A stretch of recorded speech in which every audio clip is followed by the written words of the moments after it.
Mwiriwe neza nshuti za Dutira family, ndabaramukije kuri iyi tariki ya 17 z'ukwezi kwa kabiri 2021. Turibuka umwaka ushize umukunzi wacu, inshuti yacu, umuhanzi, umusanyi w'imitima, umutagatifu Kizito Mihigo, intwari y'u Rwanda, atabarutse azira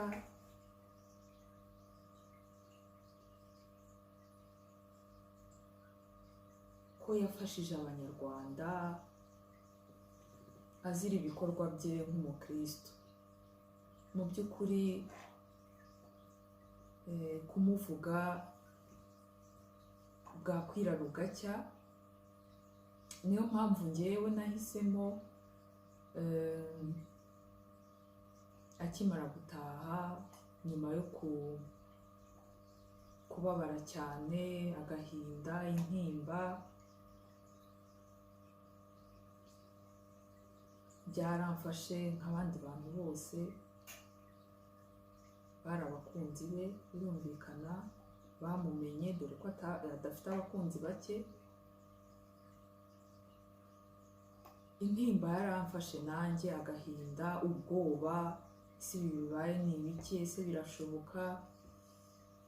Nuko hashize iminsi ndamurota, namurose ngo yari yaje kunsura, yaje kudusura mu rugo. Nuko ngo ndamuherekeza, maze kumuherekeza tugeze ngo hepfo ku irembo, nkenera kujya nsubira mu rugo, ngiye kuzana ngo umupira wo kwifubika, ikote ryo kwifubika. Ngarutse nsanga aragiye. Noneho ibyabayeho nagiye mukurikiye, noneho ngiye kubona mbona nisanze mu gaco k'abicanyi.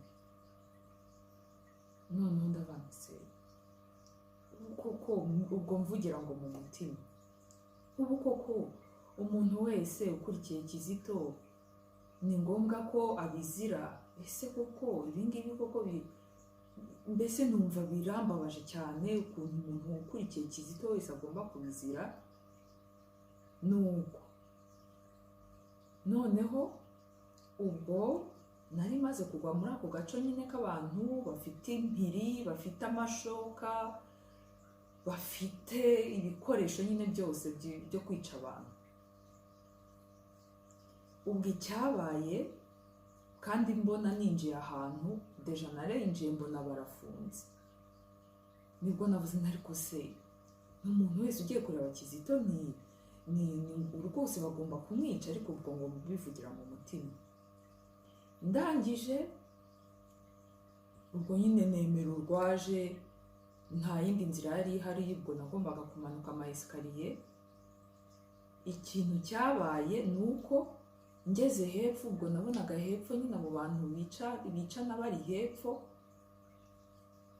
Birashoboka ko abo bafunze urugi bashobora kuba bari nk'inyuma y'aho hantu ninjiye. Ni ahantu nabonaga hameze nko mu isoko, ariko nta bantu barimo, hafunze. Noneho ndangije ndamanuka nyine, kuko nta handi nagombaga kumanuka, negera abo bicanyi bafite impiri, amashoka, ibikoresho byose byo kwica abantu. Ubwo rero igitangaje, uko nagendaga manuka mbageramo, nagiye kubona mbona ba bantu ni ibikuri, ni abantu bagufi cyane, bangeraga munsi y'amavi. Ndaba ntabababa, ntikumbi nabwo bukaka n'ubushongore muri ibikuri.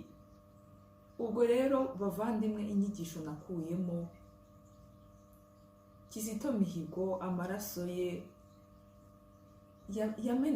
yamenekeye abantu bose, no kubicanyi yabagezeho. n'abantu b'abicanyi bafite umutima mubi ntabwo kwicana ari ugufata umuntu ukamurasa cyangwa ukamutema, no mu mutima wabitekereza, wabigambiriye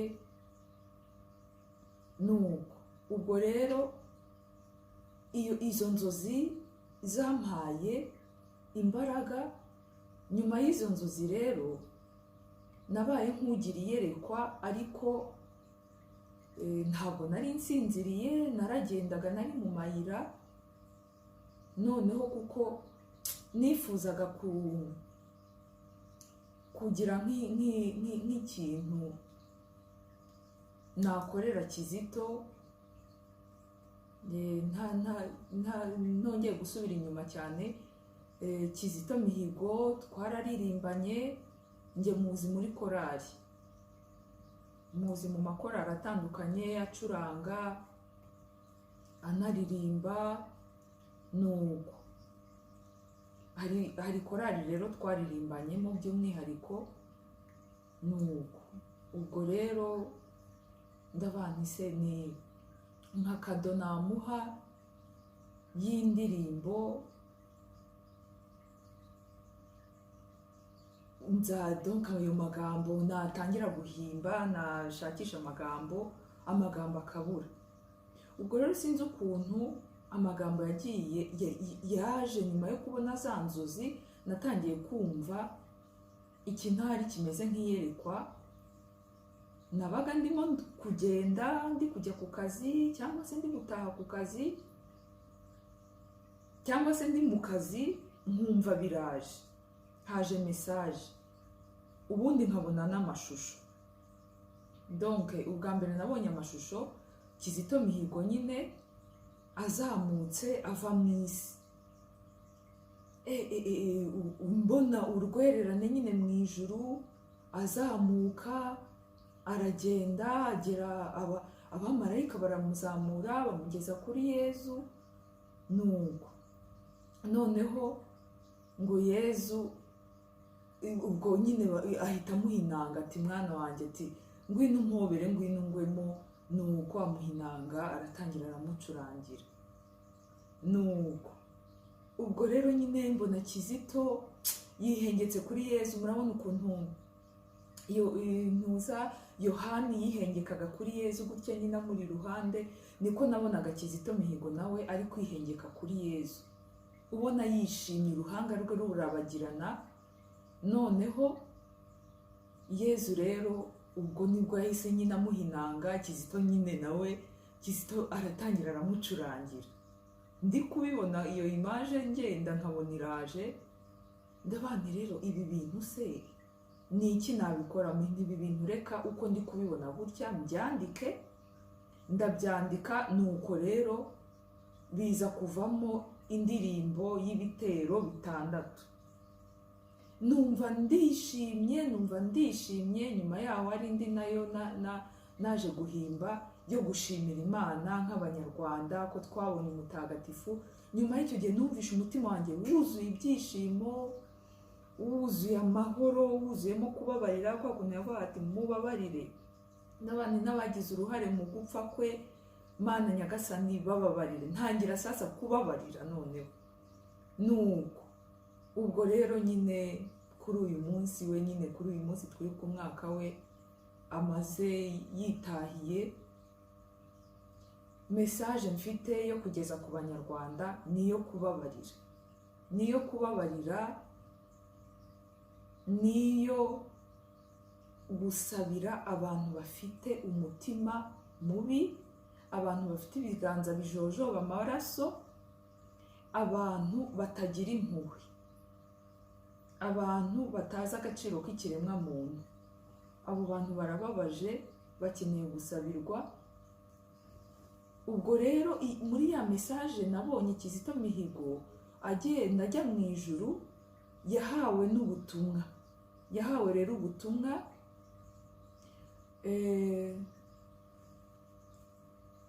yahawe umurimo wo kuririmba no gususurutsa mu ijuru.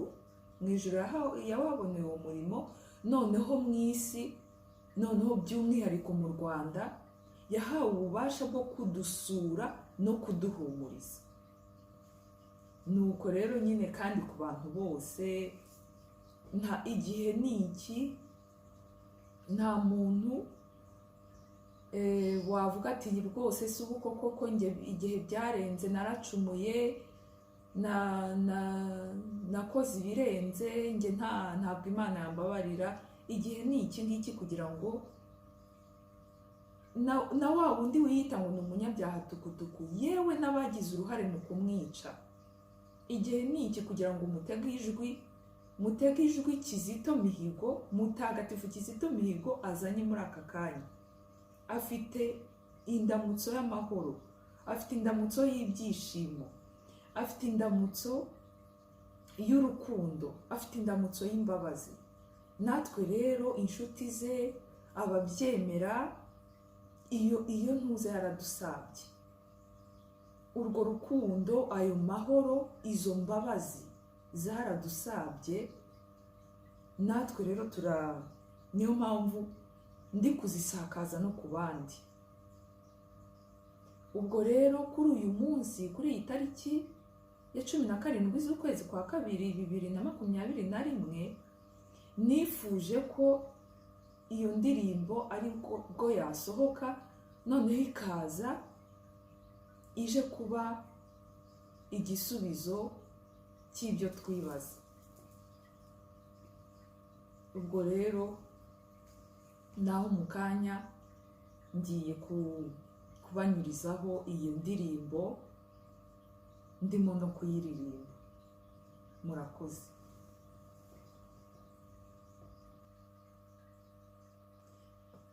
Ubu rero ngiye kubashyiriraho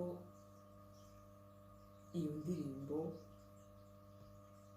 indirimbo y'ibitero 6